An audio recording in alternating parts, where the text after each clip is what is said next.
वसई विरारमध्ये सुद्धा तुफान पाऊस सुरू आहे। अनेक सखल भागामध्ये पाणी साचलेलं आहे। साचलेल्या पाण्यामुळे वाहतूक कोंडी दिसतेय। कामावरती जाणाऱ्या चाकरमान्यांचे या वाहतूक कोंडीमुळे अर्थातच हाल होत आहेत। वसई विरार मधली दृश्य आपण बघतोय। मध्ये रात्रभरापासून मुसळधार पाऊस पडला आहे। त्यामुळे वसई विरार नालासोपाराचे जे सखल रस्ते आहेत ते पाण्याखाली गेलेले आहेत। सध्या मी तुलिन रोडवरती आहे, आपण पाहू शकता मोठ्या प्रमाणात या रस्त्यावरती पाणी साचलेलं आहे। त्यामुळे वाहनांना मोठी कसरत करत या ठिकाणातून प्रवास करावा लागत आहे।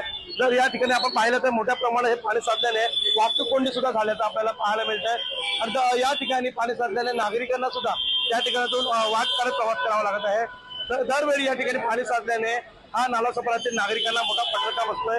आकोला रोड असेल, सेंटर पार्क असेल, नालासोपारा वेस्ट परिसरातील नागिंदर आपला पाडा असेल, या इतर या ठिकाणी मोठ्या प्रमाणात असंच पद्धतीने पाणी साचल्याने मात्र नागरिकांना असा फटका बसत आहे।